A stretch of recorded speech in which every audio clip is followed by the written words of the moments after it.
The mystery of the rainbow pond. এক সকাল জঙ্গলে সবাই খেলছে। ছোট্ট বলল, দেখো পেছনের দিকের পুকুরটা আজ কি অদ্ভুত রং করছে। মোটু লাফিয়ে বলল, হায়, এটা কি জাদু পুকুর? টুনটুন শান্ত কণ্ঠে বলল, চলো একে ধীরে ধীরে দেখি। কৌতূহলের ফল।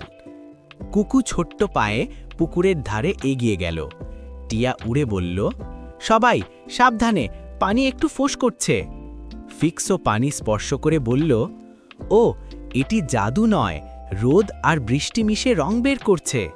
লুমা ধীরে ধীরে বলল, যে কৌতূহল জানে সে নতুন কিছু শিখতে পারে। গুরু শেখাচ্ছে। গুরু পুকুর ধারে বসে বলল, প্রকৃতির রহস্য অনুসন্ধান করা মজার, কিন্তু মন দিয়ে দেখা ও শোনা আরও গুরুত্বপূর্ণ। গোপাল মাথা নেড়ে বলল, শিক্ষা আসে যখন আমরা মন দিয়ে লক্ষ্য করি। নতুন বন্ধুদের মজা। হঠাৎ পুকুরে খেলা করতে এলো এলা আর বেনি। এলা পানিতে হালকা ছড়িয়ে দিল, বেনি লাফিয়ে পড়ল। সবাই হেসে খেলল।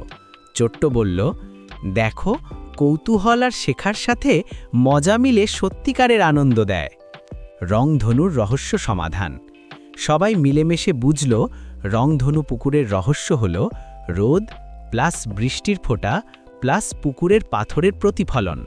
মোটু চেঁচিয়ে বলল, আমরা একে একে দেখলে নতুন নতুন জিনিস শিখতে পারি। টুনটুন শান্ত কণ্ঠে বলল, কৌতূহল আর মনোযোগী শিখার চাবিকাঠি। সবাই আনন্দে নাচল ও খেলল। শিক্ষণীয় বিষয়। কৌতূহল আমাদের নতুন কিছু শেখায়। মন দিয়ে লক্ষ্য করলে সত্যিকারের জ্ঞান আসে।